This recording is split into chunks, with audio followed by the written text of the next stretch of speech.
Maxine Williams just sent me something. I haven't, 33 years since I heard from her. And the way that she's in California. Bill? Yes. She says that she's still in touch with Chris Choi, Fran Beal, Ana Celia Zentalia, and she lives in Santa Monica, California. Yeah, I knew she lived in California. Right. Isn't that something? I think I was friends with her, I think, on Facebook or somewhere. Well, the reason how she got me was because there's a sister named, her last name is Smith, and her father died. So Atno Smith sent out an announcement, and that's how she got in touch. Hello, Rosemary? Yes. Hi, Nellie. Oh.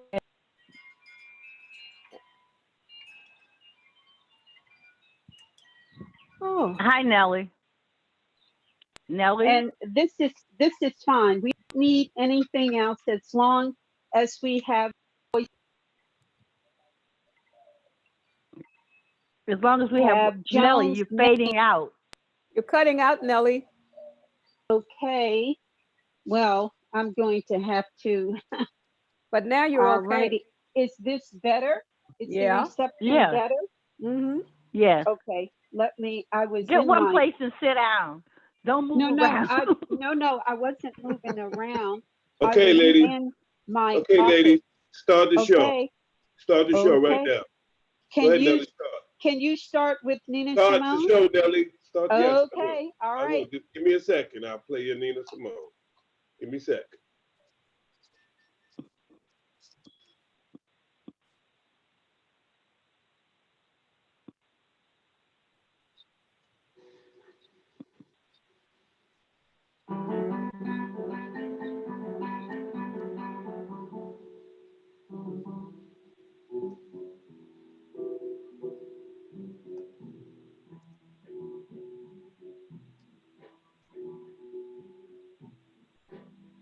Ain't got no home, ain't got no shoes, ain't got no money, ain't got no class, ain't got no.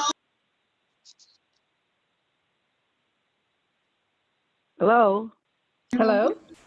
Ain't got no love, ain't got no faith.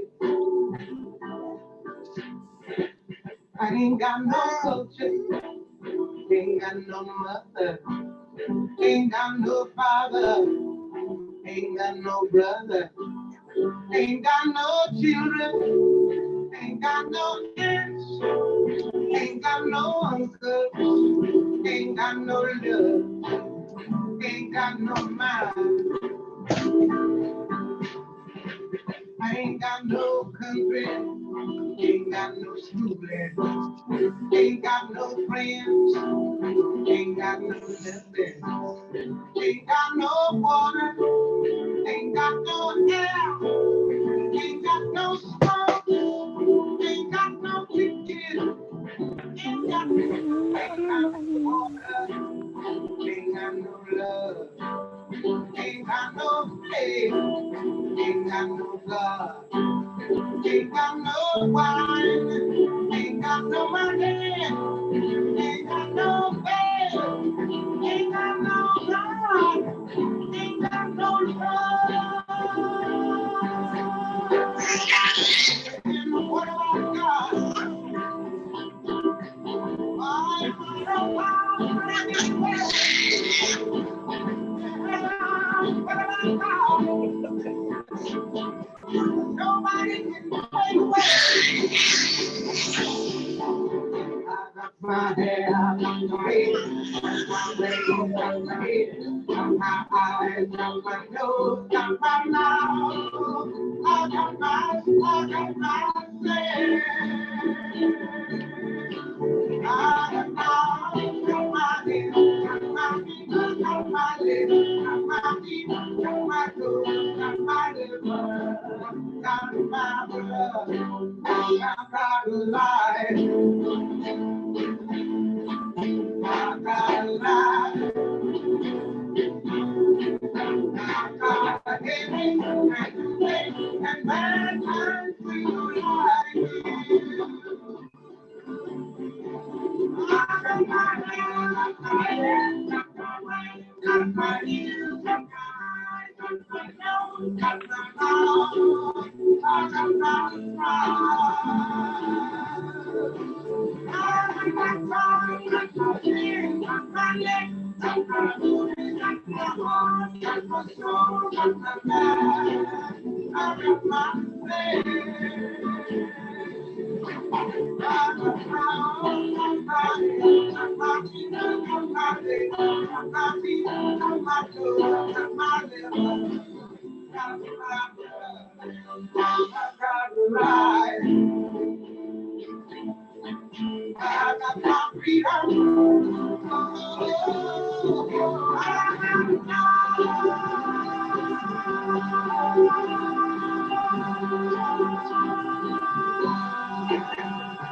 Hello, everyone, and welcome to Behind the News. This is a broadcast of the East Harlem Community Radio. We are broadcasting live. This is a podcast live from the village of Harlem, and in this case, East Harlem. And today, but first, we have to announce that the opinions expressed in this program are that of the host and producer and not that of the public housing management. Today, we will continue our special examination and focus on Cuba. Cuba and the role that it is playing in this worldwide pandemic. Cuba, an island of 11 million people, has changed the way a country, an independent sovereign nation, relates to the world in terms of humanitarian need and liberation struggles. And in this case, it is sending doctors all over the world, including Italy as well as Africa, to treat patients of the COVID-19 pandemic. It is a Herculean effort, and it has led to the humanitarian call during this difficult period for the U.S. government to lift the embargo against Cuba, as well as the travel restriction. The embargo has lasted for over half a century. In the meantime, we will discuss here today the amazing advancements the Cuban government has made in scientific research and cures, including lung cancers, a vaccine for lung cancer, and the other initiatives. But first, we're going to talk about the activism around pressure being brought to bear against various political elements and factions within the US government to lift the embargo against Cuba. We will continue with part 2 of our program that we started with Professor Rosemary MEALY.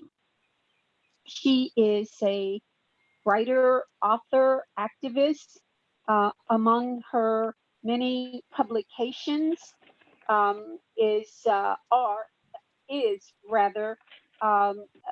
Fidel and Malcolm, Memories of a Meeting, and this is a meeting that took place in Harlem. Dr. MEALY has received a number of distinguished awards, too numerous to talk about here because we really want to get into the program. We are also joined by attorney Joan GIBBS, who is an activist, an attorney who is licensed by New York State and New Jersey, as well as the United States Supreme Court. She has, and she is also a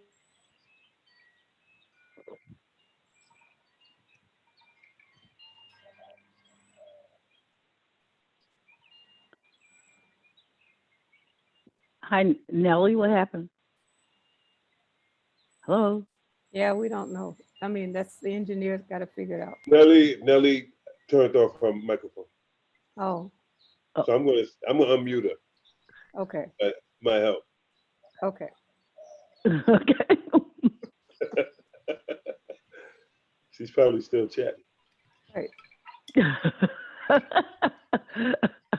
Let her go ahead. Did you stop the recording? No, why should I? We gotta have some fun. I love East Harlem. She did this earlier, by the way. Okay. So All right. Well, we want to wish everybody good health who are in the housing area in the housing development there. We know that there's a lot of work going on. Doug, Do you mind? Hello, Mike. Nellie. Yeah, Mike. He's back on. Nellie, you accidentally turned your mic off, and we were having a laugh at your expense. Continue. Okay, where shall I start from the beginning? You were introducing Rose. You were allowing Rosemary and Joan to talk. You were getting ready to tell them. You were getting ready to ask them to speak. Right. Okay. So, do I need to start with the introduction from the beginning? No. Absolutely not. All Rosemary, right. No. Rosemary and Joan won't stand for it. Right. Okay. Well, Doug, thank you, Mr. Engineer. You've had enough laughs at my expense. So can we continue with the program? Are we on the air, Doug? You are on the air, live on YouTube. You're going strong. Make it happen. Oh, okay. So welcome to Behind the News, a broadcast of working class tenants and residents of Harlem, both West Harlem and East Harlem. Broadcast this podcast from Harlem with the East Harlem Community Radio. We're going to continue part 2 of our discussion on Cuba, and we have as our guest for this program Dr. Rosemary Mealy, whom we interviewed last week. She is the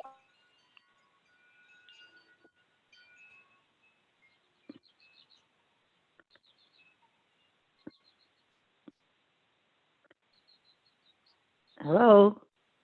I think she did it again. She muted her microphone quite by accident again. I'm gonna see if I can unmute her again. okay.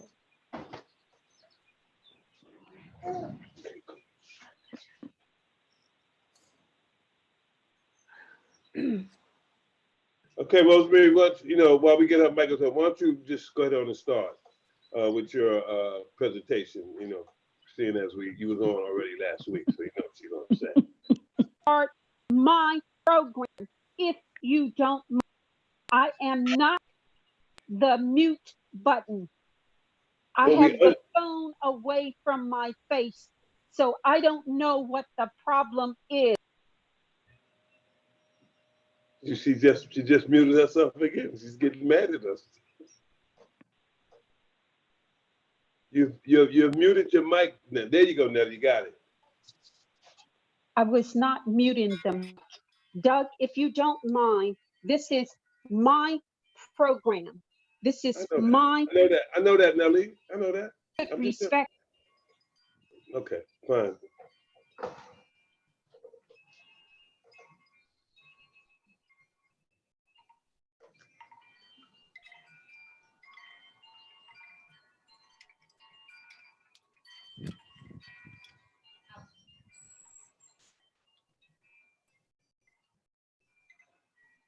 She muted her mic. Her mic is muted. I don't know how it's being muted.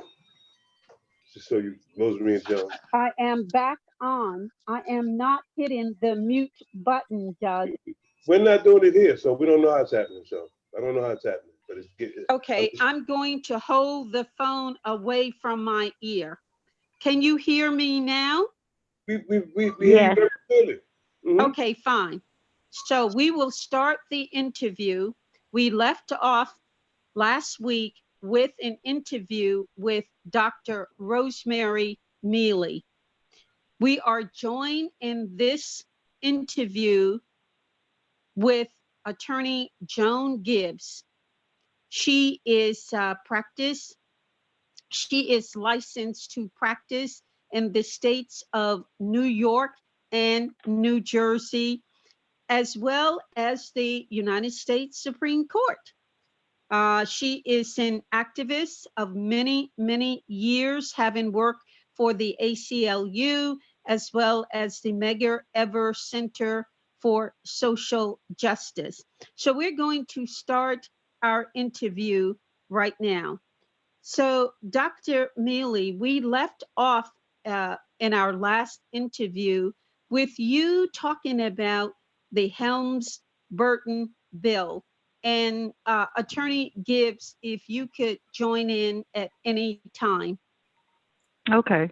Yeah, I'm Thank going you. to, yes. Thank you for having us. Thank you, Nellie. Yes, I'm going to defer that component of the discussion to Joan because she's been doing, we did a lot of research together, but she's done some more research more recently because as we know and we said last week, the Helms-Burton bill is fundamental to any legislative changes that can occur in the United States to resume quote unquote full diplomatic relations with Cuba. So Joan, if you could share with the audience some background on that bill, because I think that would be really important. All right. I'm gonna try not to be legalistic so everybody will understand. The Helms-Burton Act was enacted in 1996. It was signed into law by then President Clinton. And basically, I mean, it has 4 parts, but the essence of it is it's aimed and designed to overthrow the Cuban government. I mean, that's basically what it's about. You know, to go just a little bit back in history, the embargo was first imposed under Kennedy in 1963. And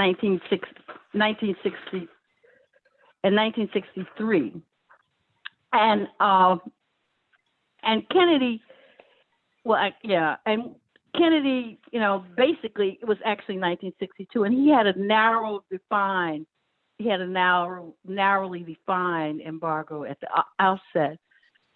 And he also instituted a travel ban that he did in 63.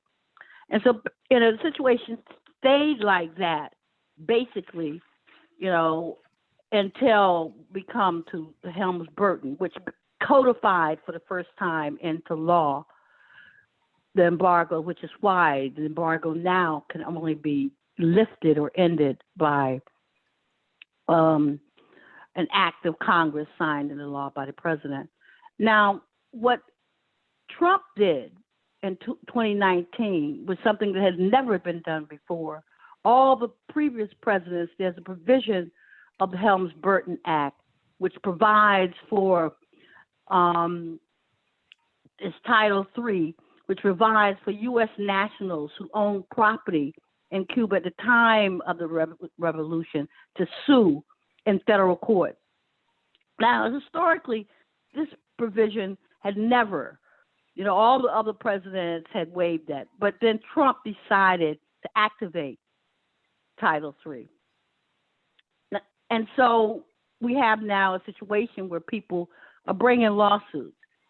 The lawsuits are not really critical because there's no way, you know, when you have a lawsuit, the first thing you learn about lawsuits, if you're suing for damages, is that you have to be able to reach the person, and the person has to have money. In this instance, the United States, you know, it doesn't really have jurisdiction to really you can't really accomplish that in a federal court, because also after Helms-Burton was enacted, what the European Union and other, governments around the world instituted blocking statutes. By that I mean that they instituted statutes of, prohibiting, people suing under basically blocking Helms-Burton and saying that they didn't recognize it. But recently, though, some interesting things have been happening, because not only has he done that, but he's also recently tightened up even that restriction. And for example, after, suspending Title III in May 2019, since that time, it's harder for people, entrepreneurs from Europe and elsewhere in the world, to do business with Cuba. And also, Trump has also, began denying visas to people who have traveled to Cuba to come to the United States, to business people. So that's sort of a problem. What else? Is there anything else I should say, Rosemary, about it? I don't think so. I think that basically brings us up to date. Well, I think one of the other things that happens is, because even though there are other countries around the world who support Cuba and this is demonstrated every year in the United Nations, where the United States is outvoted and the UN delegates demand that the blockade is lifted, and the US government refuses to At do our it. last interview, and you just mentioned President John Fitzgerald Kennedy, and people have to understand that the Helms-Burton Act followed the disaster of the invasion of Cuba that was defeated by the Cuban government under Fidel Castro. It goes to literally a period in Cuba because of U.S. sanctions that the Cuban government relied on the Soviet Union for its for the sale of its goods and for supplies, because the U.S. government had cut off every avenue of goods and supplies to Cuba. And going back to 1963, at the time of the Kennedy administration, the Soviet Union had missiles in Cuba, and it was a tense, more than tense. That does not adequately describe what was happening at the time, but it was a time of intense geopolitical tension with Cuba, because according to the US government, those missiles were only 90 miles from the US government. And it was under the Kennedy administration that Nikita Khrushchev negotiated a deal with the US for the missiles to be removed.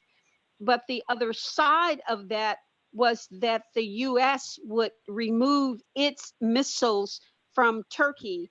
So there has been a long, acrimonious relationship of the US government and its geopolitical determination to bring about a regime change in Cuba, as it has for over half a century, and all of it ending in failure. And that mentality permeates U.S. geopolitical policy toward the island of Cuba. And of course, before the revolution, the U.S. corporations ruled the island. with organized crimes and all kinds of, and multinational corporations exploiting the resources of Cuba. Number one was the National Fruit Company. So I think it's very important for our listeners to understand this history of the U.S. government with Cuba, and that the aggression of the U.S. government toward Cuba because of its sovereign right to determine its own form of government, and for that not to be dictated by the US government. So I wanted to add that bit of history. Let's move on and talk about the letter to the Congressional Black Caucus, why that letter was sent, and where you are now in response to that, and also other related actions on the part of the Cuba Solidarity Movement toward bringing pressure and awareness of the embargo against Cuba, and what one hopes to be accomplished by ending this embargo, in particular, the much needed medicine that the FDA has refused to grant license to Cuba, so that Americans can be treated for cancer and any number of ailments. Well, Either one of you, please start. well, I think that all of this ties right into the history and the pieces that we put together, that this embargo, and technically it should be considered a blockade. It denies, because of the Helms-Burton bill, it denies, number one, the rights of Cuban people to have access to visiting here, to have any kind of exchanges, political exchanges, cultural exchanges, interchanges with scientists and what have you. Yet Cuba has been able to develop, despite this 60-year plus blockade, it has been able to develop an infrastructure, number one, that's based on a socialist concept of how you structure a society, that a society should be there to meet the needs of the people, not to meet the needs of corporations. So what we found ourselves up against, in addition to before COVID-19, our struggle has been one to demand the normalization of relationships with Cuba. And that has been a tune that's been sung by the solidarity movements over the past 60 years. However, with the advent of COVID-19, it's critical that there be some relationship developed between this country, not based on, again, attacking a nation's sovereignty, but we're in a pandemic here. And this little island, 90 miles from our shores, has something that could be beneficial to us here in the United States, and having a relationship with Cuba could be beneficial to us as well. So we felt that with this emergency, that the first, if already we've established that in order for the Helms-Burton bill to be repealed, it has to be a legislative act of Congress, that there can be incremental ways that one can develop a relationship with another country, even though we don't necessarily agree with incremental ways of having a good foreign policy. But since Congress will play a key role in anything around this issue, our first approach was to contact, like we said last week, was the Congressional Black Caucus, and laying out to the Congressional Black Caucus that we know that they know what Cuba is doing, because many of those caucus members have traveled to Cuba. Many of them have met with Fidel Castro. And in terms of the COVID-19 virus, we felt that it was appropriate that at this time to raise the issue of respecting Cuba's sovereignty and reverse these draconian, what we call anti-humanitarian policies of the Trump administration. So we felt that Congress has the power to move emergency legislature to specifically allow our citizens and our healthcare systems to benefit from Cuba's expertise in the battle against COVID-19, because as Nellie said, Cuban doctors are traveling all over the world, and they're using a protocol that could be very, very, that could contribute to the research that's going on in this country. And it's a protocol, it's not a cure, but it's clearly, it was used in China, it's being used in the Caribbean, it's being used in Cuba to address this whole issue of COVID-19. So our letter to the Congressional Black Caucus, as Black folk in this country, was a natural thing to do. We sent out the letter in mid-March. The letter has received international attention, thanks to the Cubans who have interviewed us regarding the letter.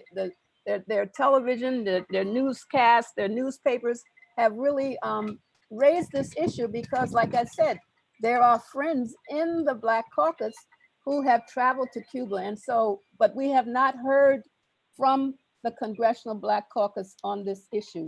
Meanwhile, since the letter occurred, Cuba is also doing, as of April 15th, Cuba is also testing a vaccine for COVID-19, which could be quite beneficial in the testing process in this country. So that's why we wrote that letter. And one of the demands is that that the caucus should take responsibility to move on this. There's also a campaign to get the FDA to approve Alpha 2B, which is this interferon protocol that's being used around the world.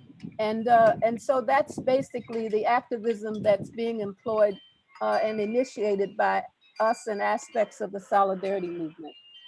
Can you? I want to add. more? I want to just Go let me. ahead, I want to just add something. There's also happening that this is not, this is an instance in which this is a demand that's being made all, internationally broadly. For example, I don't know if Rosemary talked about this last week, but the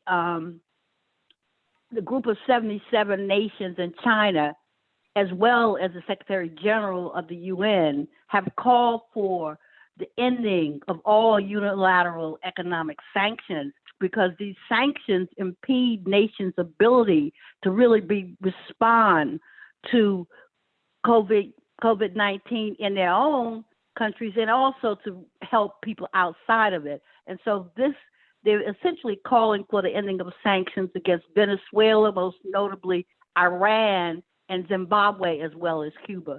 And so this is an important time, which I think that if, people really took on the task of contacting, their Congress people, their senators and their representatives, that we might be able to, we can at least make the issue more widely known. I don't know about the possibility of influencing the current president, but this is a sort of a time that we have to do, like we used to say in the 60s, we have to seize the time and trying to make some good things happen. Can you talk about the introduction of a bill to end the embargo that has been proposed by Senator Leahy? Is that something worthy of consideration and moving forward the agenda of ending the embargo? I mean, the blockade? Yeah. Well, Leahy's, Senator Leahy from Vermont, that's a very important bill that's calling for a lifting of the embargo. It's also calling for the restoration of U.S. citizens being able to travel to Cuba, because I don't know if your audience know, but at this point, there's only 12 categories. This is supposed to be a country where you have a right to travel, right? The freedom to travel. However, Cuba is one of the few countries in the world where U.S. citizens cannot freely travel there. You can only travel there under 12 conditions. And the only condition basically that folk like us can travel would be under an interesting category called help for the support for the Cuban people. How paternalistic does that sound? But that is a category that we have been organizing delegations to go, students to go, folk from Harlem and East Harlem and New York and all over the US are going there on delegations. And so that's a category that you can travel to Cuba. The other bill that's most important right now, and you don't hear a lot about it, is Congressman Bobby Rush from Chicago has a bill that he introduced to Congress this past April. And that bill would invariably, it's pretty much calling for a repeal of the Helms-Burton bill. Right now, as we're talking, I think he only has less than maybe 30 Democrats who've signed off on it. So that's a very important piece of legislature. And that's one in which people can, again, while we're here during this time, we can write letters, we can make phone calls, we can tell our local congressional and senatorial representatives that we, especially the congressional reps, that we want them to sign off on Congressman Bobby Rush's bill to end sanctions against Cuba. So those are two other important pieces of legislative legislative efforts that I think people can work on. How has the And also, and if I please, can note something else, in New York City, we had introduced a resolution in the city council calling for the ending of the blockade and the ending of the travel ban. And this is also a good time that people, since we are, basically in self-isolation and really can't gather in large numbers, that people can take up the task of, supporting existing resolutions such as the one in New York, and there are others, but also developing resolutions and getting them submitted, by emailing and calling their their local government officials, because it's really a time that we should use this to try to educate people as broadly as possible through shows like this and webinars, et cetera, about the U.S. efforts to destroy the Cuban government and Cuban people, and the U.S. denial of them their right to sovereignty, their sovereignty is due to any nation. And I think, Melanie, if I may just quickly say, yes, right in our please. own midst, right here in the borough of Manhattan, a very strong supporter of Cuba is Manhattan Borough President. And I think, people need to let her know, even though she's the borough president, she certainly traveled to Cuba. I was there with her about a year ago. And she's supportive. People let her know. And in that way, it could dribble down, to, I don't know who there's several council people in that covers the districts of Harlem, but clearly many of them are in the so-called progressive caucus of city council. If they would contact them and say, listen, even though that piece of legislature that's before city council is symbolic, but just like Joan said, you can use a symbolic resolution as a basis for educating people. And I think that that's important. There are a lot of people who do not believe in the legislative process, but I think we've established here that if there's ever going to be any long-term lasting diplomatic relationships and a resumption of relationships with Cuba, it has to be at the legislative level, the revoking of the Helms-Burton bill. Absolutely. You mentioned earlier that it was under Democratic President Bill Clinton that the Helms-Burton Act was passed in Congress. Yes. What are your thoughts about the Democratic Party generally being behind this, in particular, given this pandemic and the let's say the lack of response from an egomaniacal president, that in fact there is expectation that the COVID-19 virus will explode with the coming flu season this fall. and the Democrats have been slow to act. And what are your thoughts about the Democratic Party leading presidential candidate Joe Biden and his reaction or his support, or rather lack of support, for lifting the embargo? Well, let me start, and then I just want to say, call attention to a couple of things.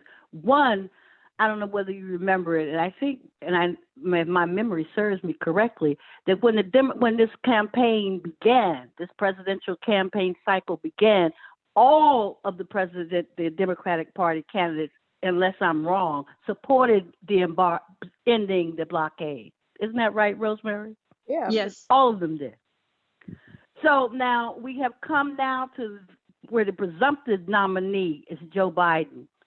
Joe Biden, under any scenario in my book, is better than the existing government.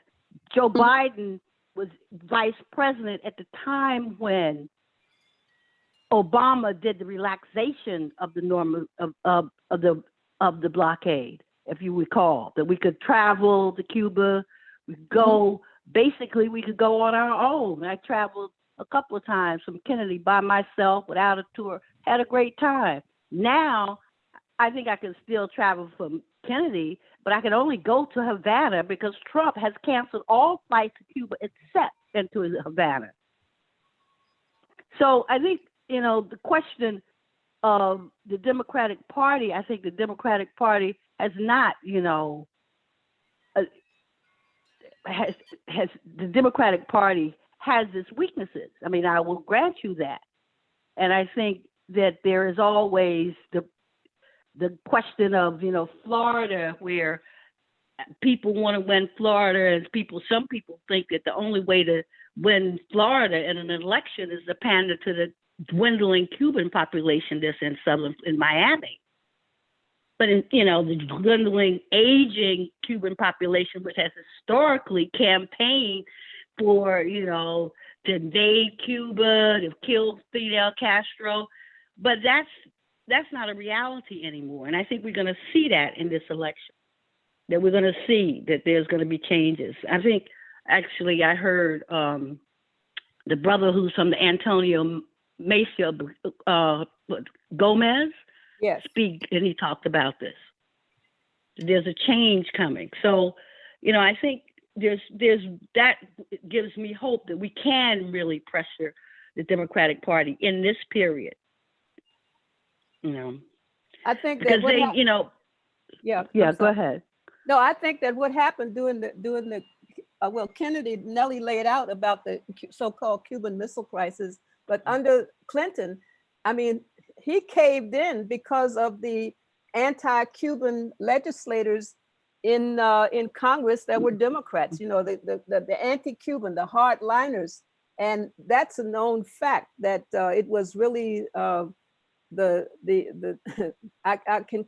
can't put their names to my fingertips right now, but clearly you have to remember that the cult, the anti-Cubans from New Jersey, we have Menendez right now, for example. I mean, you would think that he would have been opposed, or he should be out speaking that Cuba can't even get ventilators. They can't even buy ventilators. You would think that someone like him would at least, where is his humanitarianism? And then you have people like him who are Democrats aligning themselves with many of the Cubans in Miami who don't want to see the restoration unless they can follow Trump's position of imposing, quote unquote, a regime change. But like Joan said, there is a change in the wind amongst the younger Cuban generations because they can't even go and visit their grandparents, so they can't send packages, they can't send remittances and what have you. So I believe that this go around that we're really going to find more of a grassroots challenge to the Democratic Party, that when it wins the election, it has to resume the diplomatic relations, but But we have to fight further than that. It cannot just be the kind of thing that occurred with the opening of the embassy in Havana, or trade or travel. Again, we go back to demanding that the law be changed. Yes, absolutely. As you talked about the changes that's coming here. When you look at the rest of the world, a global view of countries and their relationship to Cuba, because we know that people from all over the globe travel to Cuba. They go to Cuba to seek medical help. The filmmaker Michael Moore did a documentary on the Cuban health system. So we know that there has always been a liberal attitude toward Cuba in the not only in the global South, but throughout the world. But with the shifting tide of reactionary populism, for example, in Brazil with Bolsonaro, what is your impression? What is your take on the international response? And we know about, obviously, about Italy, we know about Africa. Those sentiments are very different. But what about the countries in the European Union and this shifting tide of reactionary populism? But it doesn't necessarily reflect the sentiment of the people who travel to Cuba. What are your thoughts about that?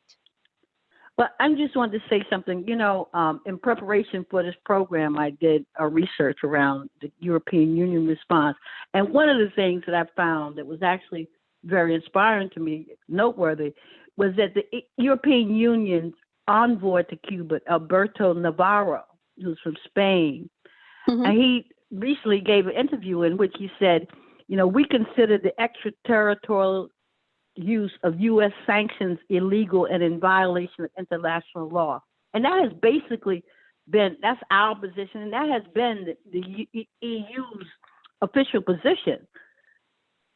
So, I mean, I think, the EU has, of course, now, there's developing, you're right, there's developing reactionary groupings within it. But I think that for now, the majority of those countries, as was reflected in the last vote in the General Assembly of the UN, will stand fast with their solidarity with Cuba. And I think, quickly, if I can say, during this period of COVID-19, what we're seeing is the Caribbean countries taking a stronger stance and position.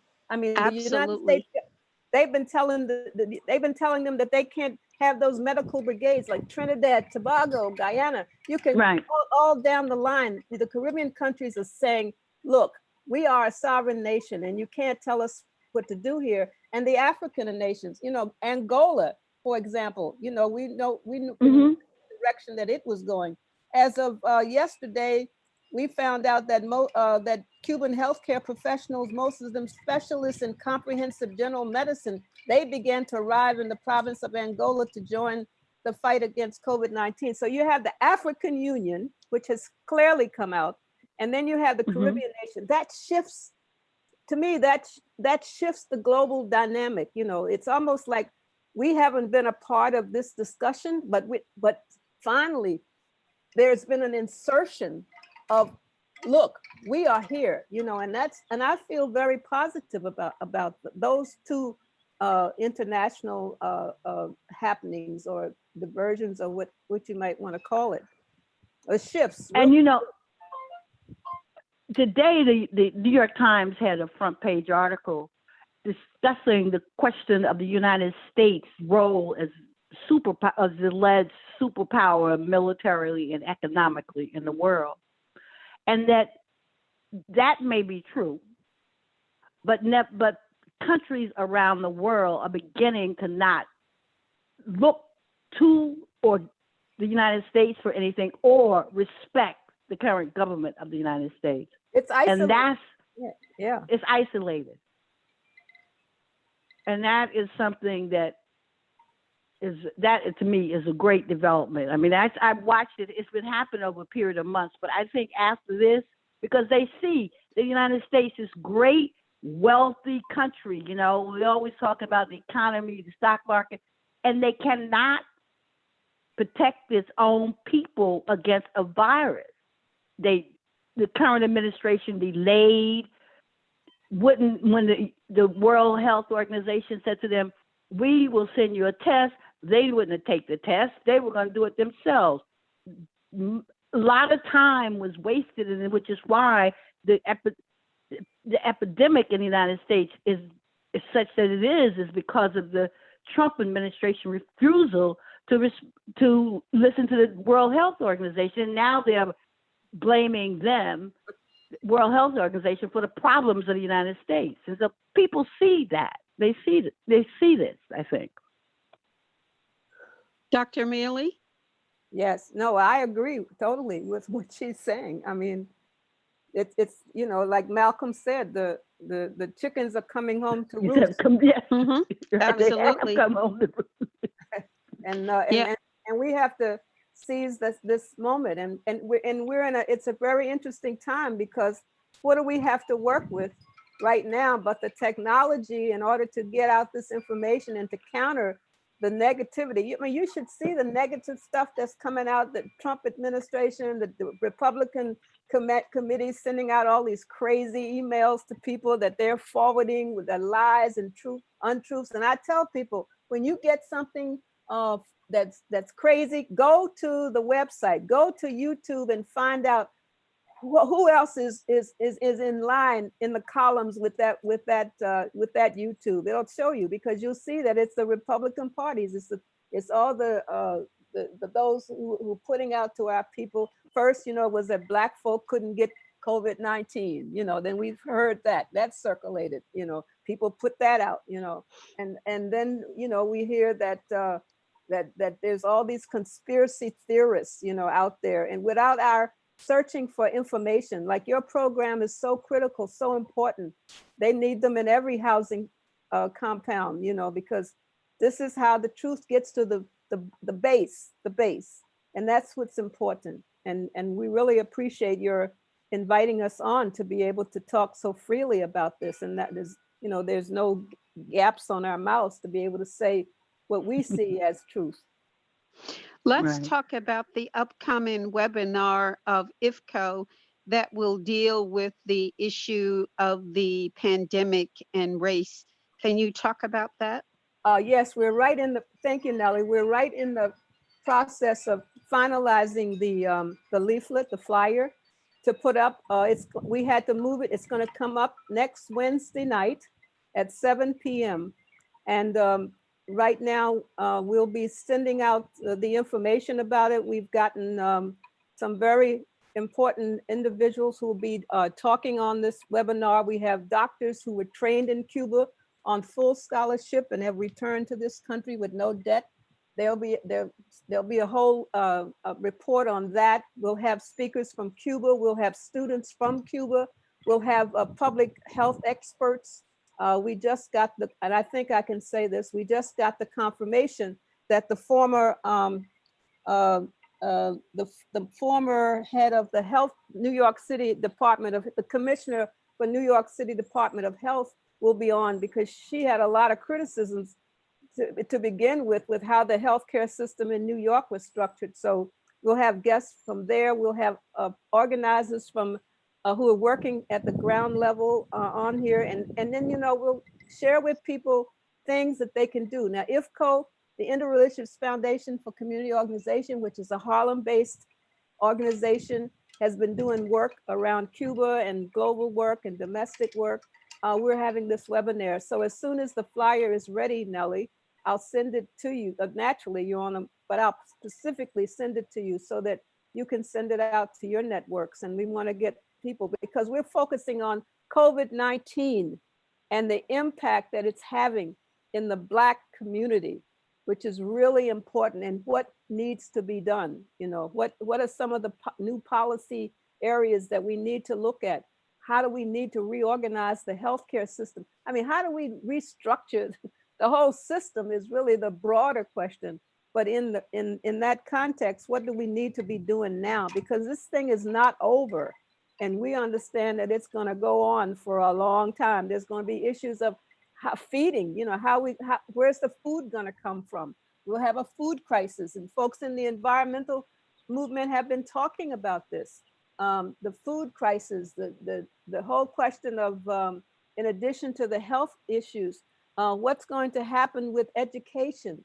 I mean, children are supposed to be educated now online, and you have teachers who don't even know how to teach online. What is that? What is the impact of that? And this is impacting our communities and our people. And what is the role of the unions in raising some of these issues right now? I mean, we're not going to be discussing all of that in the webinar, but certainly when you discuss one issue, it links to another one. So we'll be sending out information about that. And that since this program is originating from a public housing project, I think that it's important to acknowledge the number of people within NYCHA that have contacted the virus, who are infected by the virus, but also who have died. Now, I understand that the mayor has a new program in which he's, you know, to do more testing within NYCHA, but also to give out iPads. Did you hear about that to seniors in the project? Yes. Is that happening? Is that real? I don't know.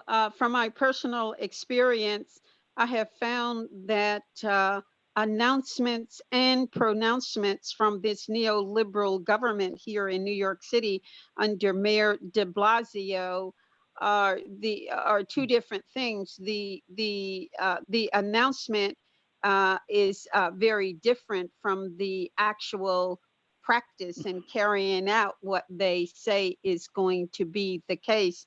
I just recently learned and had discussions with people that the New York Police Department has not let up on its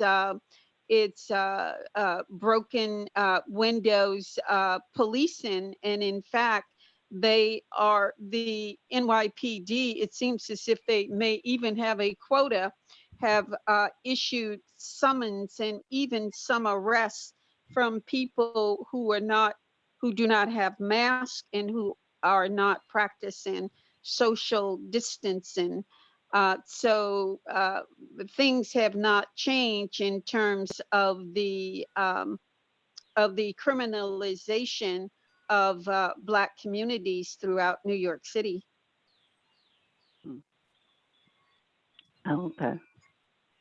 Now, but that's the thing that we can do. Please go ahead. I was thinking about that when I saw that, and I was, you know, having lived in the project, I think that what New York City needs to do, and this I learned in large part from my Cuba Solidarity work, the Cuban government is noted for his mass educational campaigns, right? For example, when the Cuban government decided to have a campaign against homophobia and transphobia in Cuba, what they did was they had this whole island-wide campaign, right? Posters, and this, you know, and really try to educate the people. And when a state does that, when the government does that, that has an impact. In the United States, we don't do that. I don't know what we do. Basically, we pass laws, but we don't educate people, right? And so in New York City, what has to happen now, what has to happen, in my opinion, is there has to be a citywide educational campaign about the importance of wearing masks, and gloves, engaging in social distancing, And also, the people have to be given masks and gloves to be able to do that. Exactly. People, that's what's missing here. I mean, you can say this, but people should not be penalized until a mask is guaranteed to every member of the population in New York. And when that happens, and once they do that, they accomplish that, masks are available widely, then maybe if people still refuse to wear the mask, you give them a warning. If you keep it up, then you might move to some more punitive action. But right now, they shouldn't be arresting anybody. It's giving tickets or summonses to anybody for not wearing a mask. And I think that there's a great lesson to learn from what you just said, Joan. Nellie, if I may take a minute just to Yes, of course. that point. That's another thing we can learn from Cuba. It's very interesting because as you were talking, I was thinking about how have they been able to just confirm 1,137 cases and only having 38 deaths during this pandemic. And these are like stats from maybe 2 days ago. Okay, number one, every day at 12 noon, there's a roundtable that's broadcast throughout the entire country, where it's not so nobody getting up there insulting the news reporters, not talking, the leadership not talking about itself and what have you. But you have a doctor who comes on, and the doctor is laying out what are reinforcing the precautionary measures, making sure that everybody's social distancing, that everyone has a mask. And by the way, it's against the law in Cuba to not do social distancing. This is a law that was, if it's going to impact the whole, that's the whole idea.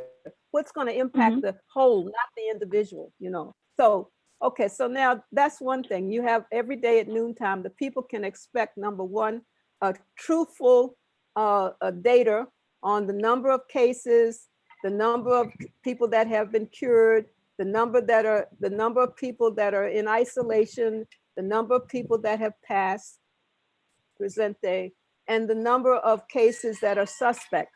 Okay, so how do you get all this data, in a country like of 11 million people? Well, first, number one, the medical students, their role is to go door to door to door to door and to find out if there's anyone who has a cough, is there anybody sick here? Does anybody have a fever?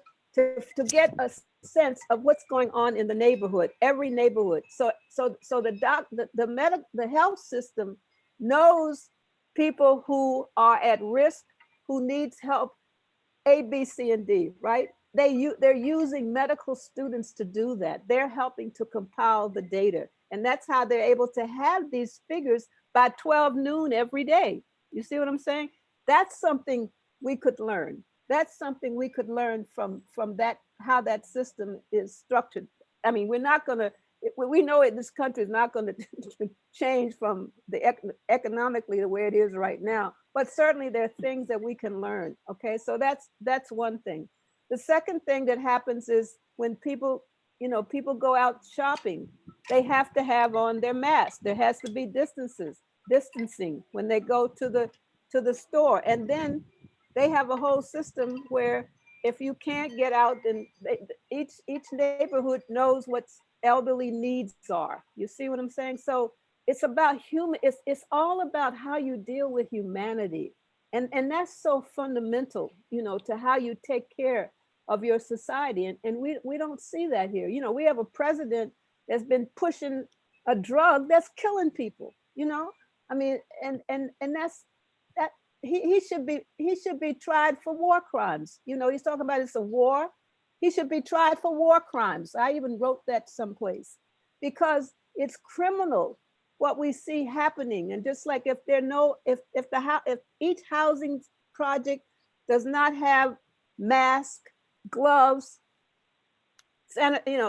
sanitary things to wipe your hands, if it doesn't have it, then that's criminal, And so we have to really rethink how we how we live as people, how we live in a society, you know, and so I mean I'm just, that's the humanitarian component that I ascribe to, and that a whole nation ascribes to, and it's one that's missing from here. And that's one of the things that I fear so much, that even though we've gone through a crisis in this country, how will people's minds have changed, you know, to be more human?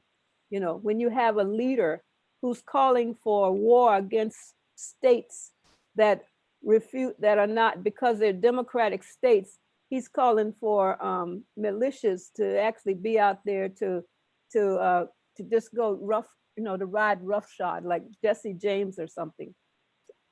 Yes. Well, you know, I have Joan, a positive.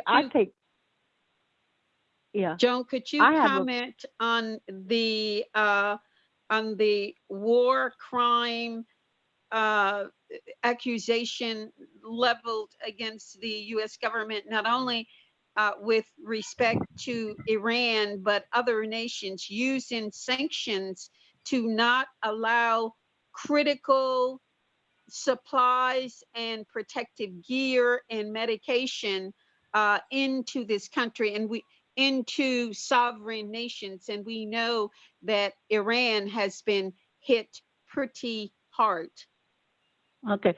Well, I think there's a question of, not first, but I was to just continue what Rosemary was saying. There's a question of that this government is guilty of crimes against humanity in its treatment of its own people and its disregard of the rights of its own people, right? Yes. And then the second question becomes, on an international scale, you know, it's not allowing ventilators to be sent to Cuba, and what it has done to Iran. These are crimes, really. These are war crimes. And these are also likewise crime against humanity. And I dare to say they could even be genocidal actions.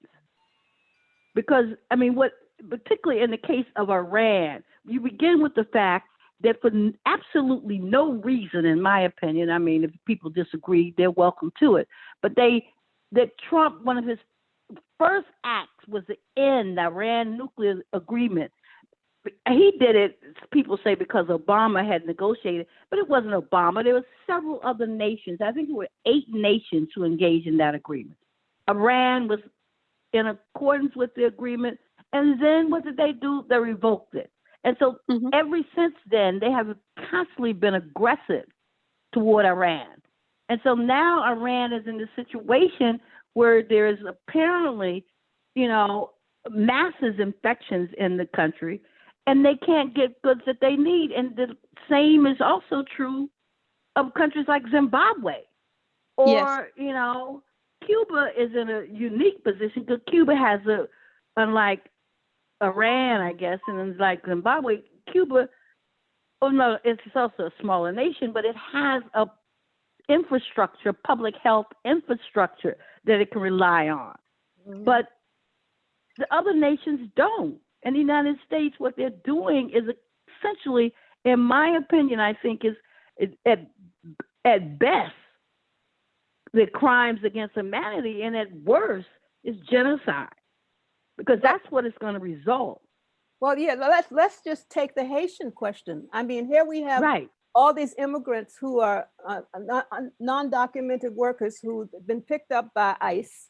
Okay, now just a couple of weeks ago, the United States deported almost 70 some Haitians back to Haiti without being tested from detention centers, where the only persons who had been identified as being having the virus were the guards and the workers. So there you had a whole airload of individuals going back to a country, right? And imagine what that does. I mean, I think I also read where a whole airload of folk from Guatemala, almost all of them tested for the virus and were deported back to Guatemala. So you have all these instances where I would love to work on an international claim against the international court, you know, just to at least expose what this government has done, like you said, to us right here, but also what it is done to particularly Black and brown people. You know, I mean, the hatred, the racism that we're seeing right now is just amazing. I mean, it's almost like the folks who are out demonstrating without any mask on, or you take a state like Georgia, made up of all Black folks. So that's the first one of the first ones that's lifting all the restrictions. Who's gonna be impacted by that, you know? So yes, Nellie, I think that this whole question of international law should play a role in really, at least if no more than symbolically bringing this country before the World Court. And because it hasn't signed off on most of the treaties anyway. Right, they have it. But the other thing that we have to be conscious of, you know, that there's an election coming up in November. And this is going to be, well, it's going to be a critical election, because the question is, how are people supposed to vote? I mean, in Wisconsin, people had, you know, the Republican Party insisted that people had to go vote in person. And now today they're talking about how many people were reportedly infected by the virus in that process standing online. So people have been calling for, you know, voting by mail, expanding the right to vote absentee on the basis of being ill, or not able to get out the house. And the Trump administration is noticeably opposing that. And they're opposing that because they intend to steal this election, to win by any means necessary, right? And we have to, in some way, we have to begin to organize around that, even in our isolation, because that's what he plans to do. Yeah, the disenfranchisement issue was already an issue. You know, I mean, Right. I wouldn't put it past them to try to suspend the elections. I think, who knows? I mean, well, right. I think he might. I think he know he can't try to. I mean, that I think would. Well, I don't know. I mean, I there can't has say, been because after those speculation people, about that. right. That I know, but after what happened recently, and those people protesting out, you know, tyranny or liberty or something, after that, I mean, I can't. I don't understand a lot of people living in the United States. One that got me was social distancing equals communism. Can you believe that? Right. What was that again, Dr. Mealy? Social distancing equals communism. You know, one of them held a sign like that, as remind you of the days of segregation when they would have Black folk. You know, you couldn't come near them. You know, it's like the same thing. You know? Let's talk about the issue of testing, or rather the lack of testing, particularly among Black and brown and immigrant communities. Now, I understand that there is anticipation that a testing will be available privately, and it will cost over $100, because the profit motive is always there. It never leaves the equation, and testing can determine a great many, produces data, who has it, who has had it, who recovered, but testing is not a priority among, in particular, the Black community. What are your thoughts about that? And I know the webinar of IFCO is coming up, but I thought briefly we could talk about that. The lack of testing, no testing available for working class communities. Well, it just puts to shame, number one, that notice that Medicare sent out that said testing is free, will be free. You know, that we know that, I mean, I'm not being facetious, but that notice did come out from Medicare a couple of weeks ago. Free testing, you don't have to pay for it. But you're right, the profit motive now, because there's some people who will want to get it immediately, and they may have to go to a private maybe it will be just like the, what we have to do with co-pays, or you have to find a doctor that's in your network if you have insurance.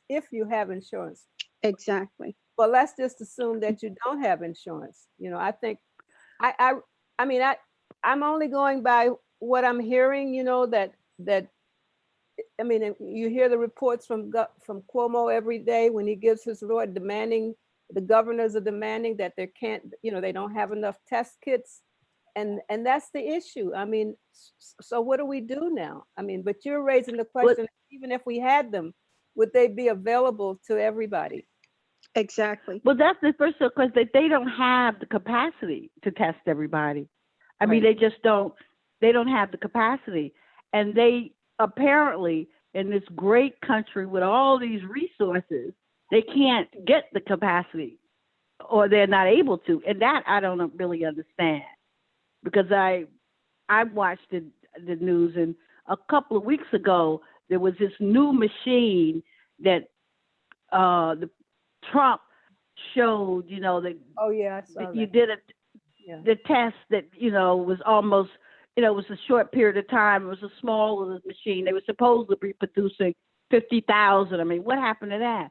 But they don't have the capacity, and they're not trying to get the capacity, to be honest about it, in my opinion, because in fact they have, under federal law, there's the Defense Production Reduction Act that gives the president the authority to command that any business or company produce certain items. They did that during World War II. That's how they got, General Motors and everybody was producing, armament, and they could do that. And he hasn't really done that because he doesn't want, this current administration really does not want testing. That's why they keep going back and forth.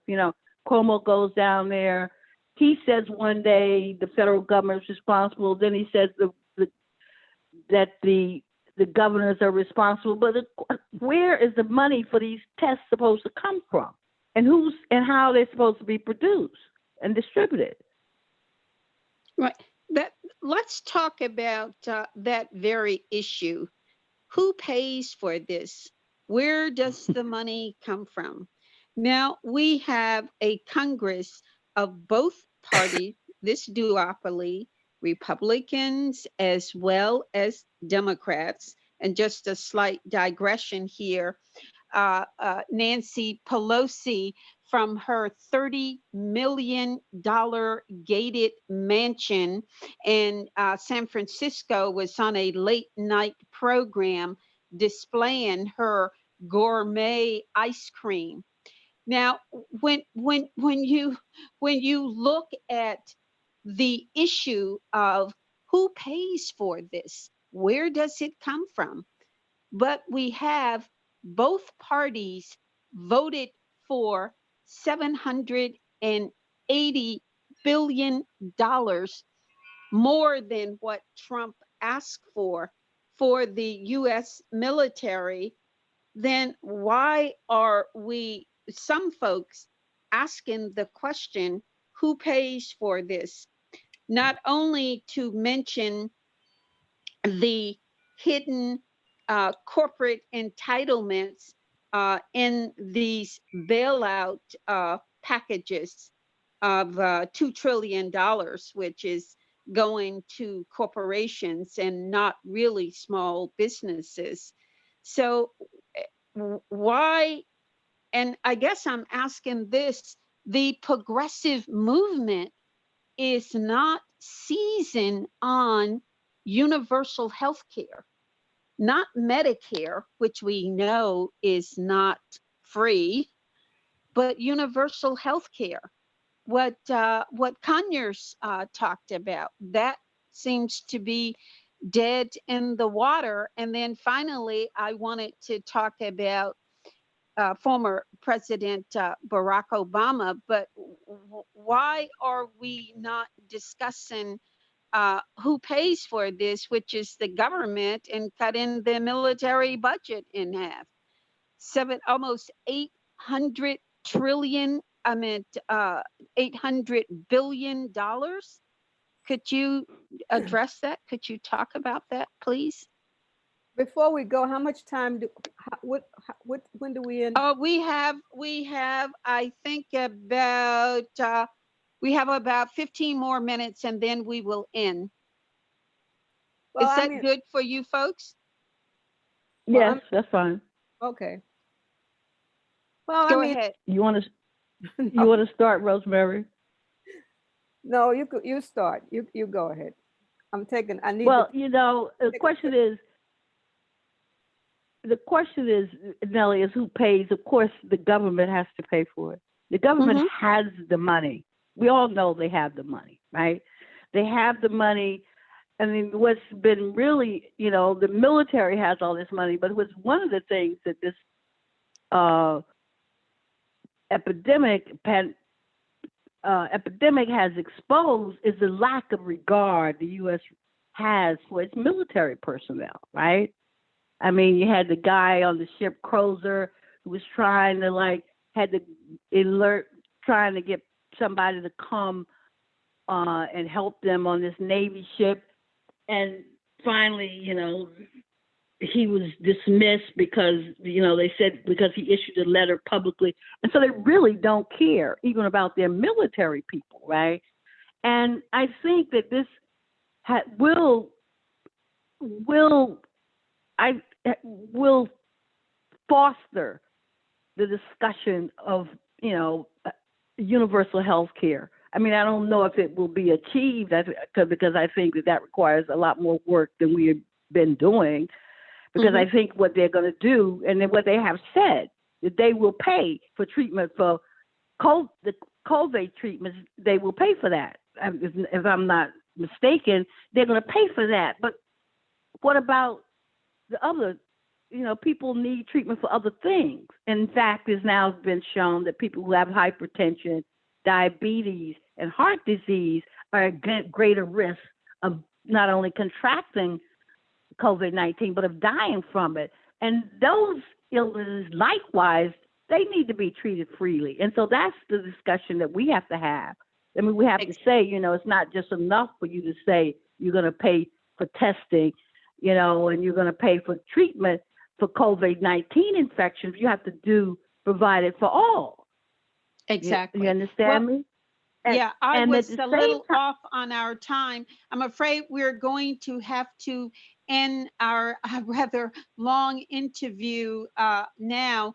Are there any parting words that either you, Joan, or Rosemary would like to say in ending this interview? Well, first, I want to thank you for having us on. And secondly, I would like to really encourage the listeners to follow up with now that you have all this information regarding how to attempt to at least inform your congressional representatives or city council people about lifting the blockade against Cuba. I think I'd like to leave that. Secondly, I'd like to let people know that if you go to IFCO News, that's ifconews.org, that is where you will find out more information about the webinars and other action-oriented programs that you can get involved in that we've made mention to today. Okay, Joan? Well, yeah, I would like to thank you too, Nellie, for having us on and then for allowing us so much time. And I would only add that you should go to the New York, New Jersey, Cuba C page on Facebook, and you'll find information about what's going on in Cuba. And also, I would like to, say to everybody who's listening, to just stay safe, stay healthy and stay home. And if you have to go out, wear masks and gloves. And I also started telling people maybe if you don't wear glasses, you should wear goggles. Peace. Right. Well, that does it for Behind the News. I'm your host and producer, Nellie Hester Bailey. This podcast is from the East Harlem Community Radio. Thank you so much for listening, and many thanks to our engineer, Doug Frazier.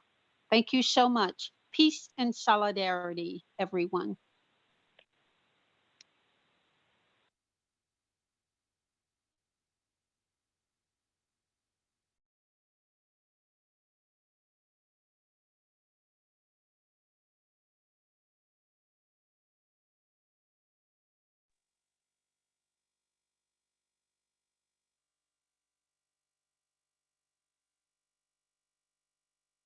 Hello, Doug.